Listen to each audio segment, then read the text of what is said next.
Hello બચ્ચો, કેમ છો બધા બાળકો? મજામાં છો ને? રોજે રોજના વિડીયો જોવો છો ને? સરસ, જોજો અને ધ્યાનથી. ના સમજ પડે તો કઈ નહીં, સરશ્રીને પૂછજો. આપણે ભણતા ભણતા લેક્ચર 8 માં આવી પહોંચ્યા છીએ. જે સ્વાધ્યાય 3.2 નો આપણે એક્ઝામ્પલ 4 જોઈશું. એક્ઝામ્પલ 4 જોયા પહેલા હું થોડુંક તમને રિવિઝન કરાવી લઉં. તો આપણે આગળના લેક્ચરમાં એવું ભણ્યા હતા કે બહિષ્કોણના માપનો સરવાળો બરાબર 360 થાય છે. એક નિયમિત બહુકોણના બહિષ્કોણના ખૂણાનું માપ અથવા બહિષ્કોણની બાજુનું માપ શોધવું હોય તો આપણી જોડે સૂત્ર છે 360/n અને n બરાબર બહિષ્કોણની બાજુનું માપ અથવા બહિષ્કોણના ખૂણાનું માપ. જે આપણે સૂત્ર મૂકી છે બચ્ચો 360/n. એ n એટલે શું? તો n એટલે યાદ રાખજો બહિષ્કોણની, કોનું ભાઈ? બહિષ્કોણની બાજુનું માપ અથવા ખૂણાનું માપ. n એટલે બહિષ્કોણનું માપ. અહીંયા આપણે સૂત્ર રકમ જોઈએ તો એક નિયમિત બહુકોણને કેટલી બાજુઓ હોય, એટલે કે આપણે એક નિયમિત બહુકોણની શું શોધવાની છે? બાજુઓ. તો તેના દરેક અંતઃકોણનું માપ 165 થાય. આપણે એક નિયમિત બહુકોણની બાજુઓ શોધવાની છે. બાજુઓ શોધવા માટે આપણી જોડે સૂત્ર છે 360/n. પણ n એટલે તો બહિષ્કોણનું માપ, બહિષ્કોણના ખૂણાનું. બાજુ શોધવાની હોય તો ખૂણાનું માપ આપે, ખૂણાનું માપ શોધવાનું તો બાજુનું આપશે. પરંતુ અહીંયા બાળકો અંતઃકોણનું આપ્યું છે. ના ચાલે. તમે સીધું 360/165 ના કરી શકો, કારણ કે આપણું સૂત્ર તો બહિષ્કોણનું છે. તો સૌથી પહેલા આ અંતઃકોણના માપ ઉપરથી બહિષ્કોણનું માપ શોધીએ. તમે કહેશો કેવી રીતે? યાદ કરો, આપણે કહ્યું હતું કે બહિષ્કોણનું માપ અને અંતઃકોણના માપનો સરવાળો કેટલો થાય? 180. એટલે કે બહિષ્કોણનું માપ વત્તા અંતઃકોણનું માપ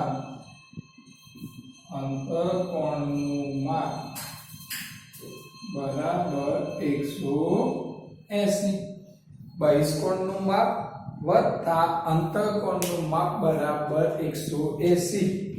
આ બંનેનો સરવાળો કેટલો થાય? 180. એમાં અંતઃકોણનું માપ આપ્યું છે 165. મૂકીશું એને બરાબરની પાછળ લઈ જઈશું તો આપણને કોનું માપ મળી જશે? બહિષ્કોણનું માપ, જે આપણી જરૂર છે. તો આપણે અહીંયા કિંમત મૂકી. ચલો, માટે બહિષ્કોણનું માપ વત્તા, ચલો અંતઃકોણનું માપ કેટલું બચ્ચો? તો 165 બરાબર 180. ચલો 165 ની બરાબરની પાછળ લઈ લઈએ. ચલો, માટે બહિષ્કોણનું માપ બરાબર 180 ઓછા 165. માટે બહિષ્કોણનું માપ બરાબર 15°.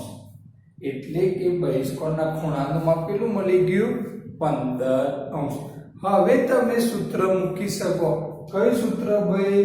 તો નિયમિત બહુકોણની, જે આપણને શોધવાનું કહે છે, નિયમિત બહુકોણને બાજુઓ બરાબર 360/n.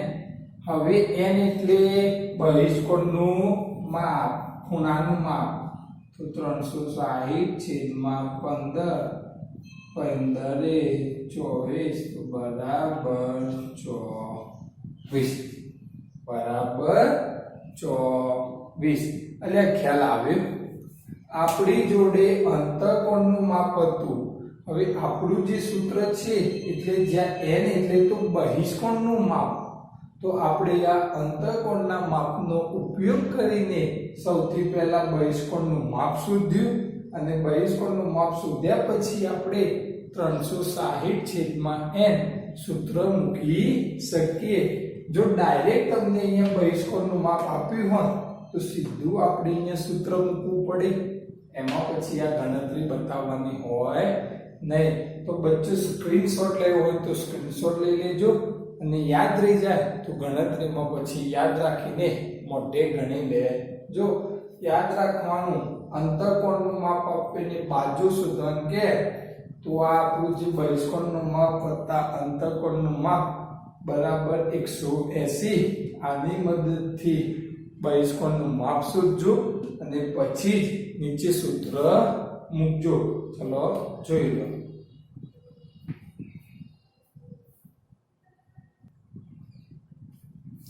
ચલો બચ્ચો એક્ઝામ્પલ 5 નો એવો નિયમિત બહુકોણ શક્ય છે કે જેમાં દરેક બહિષ્કોણનું માપ 22 હોય આપણને અહીંયા સરસ મજાનો પ્રશ્ન પૂછે છે કે ભાઈ એવો કોઈ નિયમિત બહુકોણ શક્ય છે કે એ બહુકોણમાં જે દરેક બહિષ્કોણ છે એ દરેક બહિષ્કોણનું માપ 22 હોય તો આપણે સૌથી પહેલા તો આપણે અહીંયા આવું 22 નું બહિષ્કોણનું માપ હોય કે ના હોય એ શોધવા આપણે સૂત્ર જ મૂકવાનું કે ભાઈ નિયમિત બહુકોણની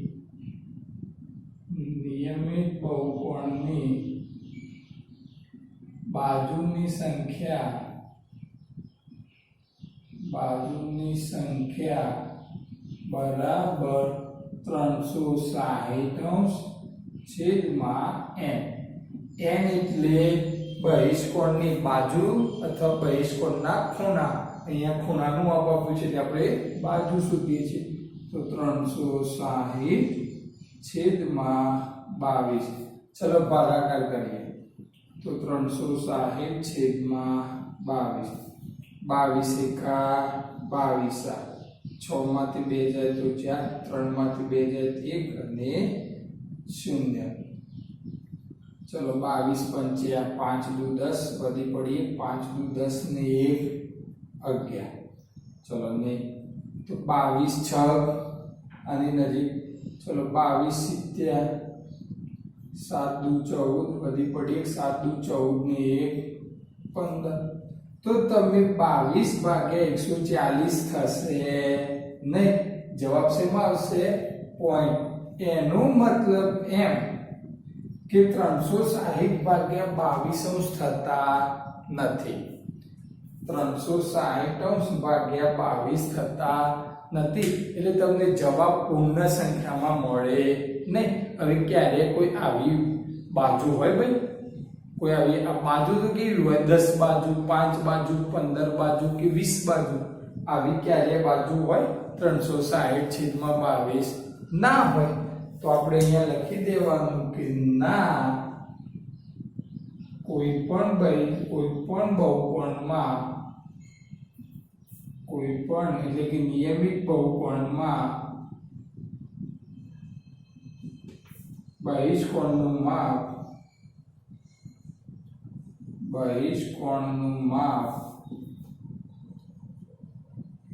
22 ન હોય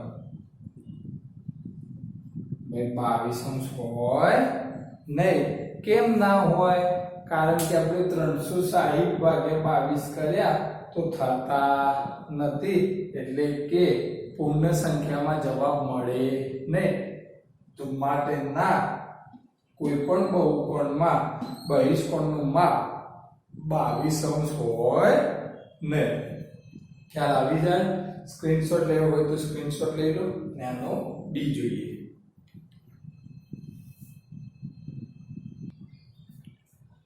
ચલો એક્ઝામ્પલ 5 નો ડી શું કહે છે કે શું આ માપ એટલે આ એટલે કોઈ ભાઈ 22 એક્ઝામ્પલ 5 નો એ અને એક્ઝામ્પલ 5 નો બી શું આ માપ એટલે કે ભાઈ બહિષ્કોણનું 22 હતું એ જ 22 માપ નિયમિત બહુકોણના અંતઃકોણનું હોઈ શકે કે જે ભાઈ બહિષ્કોણનું 22 હતું એ જ 22 માપ શું અંતઃકોણનું હોઈ શકે? હવે તમને અહીંયા સીધી રીતના ખબર છે બહિષ્કોણનું 22 ના હોય તો અંતઃકોણનું પણ 22 હોય નહીં, કારણ કે બહિષ્કોણ અને અંતઃકોણનો સરવાળો કેટલો થાય 180.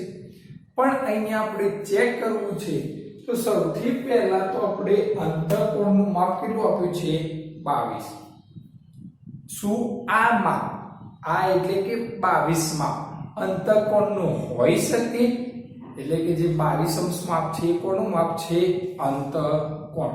સૂત્રનો ઉપયોગ કરવા માટે આપણે પહેલા તો બહિષ્કોણનું માપ શોધવું પડે. તો ચલો બહિષ્કોણનું માપ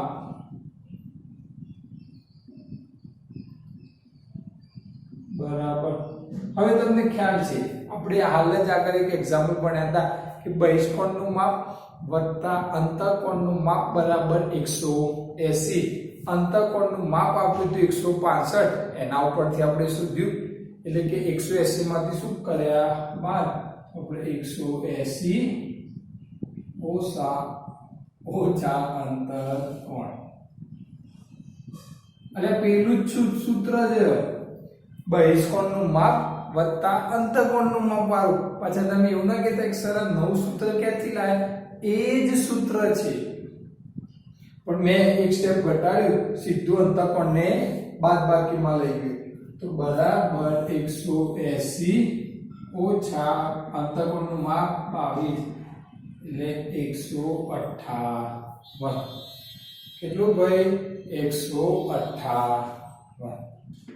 હવે બહિષ્કોણનું માપ કેટલું હોય? 158. શક્ય જ નહીં. ચેક કરીએ. લખીએ બહુકોણની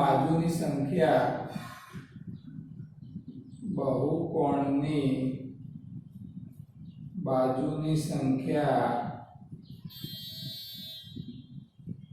બરાબર 360 છેદમાં n વડે આપણે ભાગાકાર કરવાનો. 360 છેદમાં n એટલે 158. શું ભાગાકાર થાય? ના થાય. ભાગાકાર થાય નહીં તો આપણે એરો મારીને જવાબ લખવાનું કે ના, આ માપ એટલે કે 22 નિયમિત બહુકોણના અંતઃકોણનું માપ હોઈ શકે નહીં. હોઈ શકે ના, કારણ કે આગળ પણ આપણે 360 ભાગ્યા n કર્યા હતા એમાં પણ જવાબ પૂર્ણ સંખ્યા મળતી ન હતી. આમાં પણ એવું. પણ આમાં કેમ આ ગણતરી કરવી પડી? કારણ કે આપણને અંતઃકોણનું માપ આપ્યું હતું અને સૂત્ર પ્રમાણે જે આપણે n છે એ તો બહિષ્કોણનું માપ. તો આપણે પહેલા બહિષ્કોણનું માપ શોધ્યું. બહિષ્કોણના માપ પછી આપણે સૂત્ર મૂક્યું. એ સૂત્રમાં 360 ભાગ્યા 158 ભાગાકાર થતો નથી, તો માટે આપણે કહી શકીએ કે ભાઈ ના, શું આ માપ આ એટલે કે 22 એ નિયમિત બહુકોણના અંતઃકોણનું હોઈ શકે નહીં, કારણ કે ભાગાકાર એટલે કે બાજુઓની સંખ્યા પૂર્ણ સંખ્યામાં મળતી નથી. શેમાં મળતી નથી બચ્ચો? પૂર્ણ સંખ્યામાં. પૂર્ણ એટલે કે 5, 10, 15, 7, 4, 3 એવી. આ તો અંશ અને છેદ સ્વરૂપે. ચાલે સમજણ પડે છે કે નથી પડતી? પડે છે ને. અંતઃકોણના માપ પરથી પહેલા બહિષ્કોણનું માપ શોધો. બહિષ્કોણના માપ પછી તમે આ સૂત્ર મૂકી શકો. સૂત્ર પછી નીચે એરો મારીને લખવાનું છે કે ના, 22 એ નિયમિત બહુકોણના અંતઃકોણનું માપ હોઈ શકે નહીં. ચલો ઓકે. હવે નેક્સ્ટ એક્ઝામ્પલ.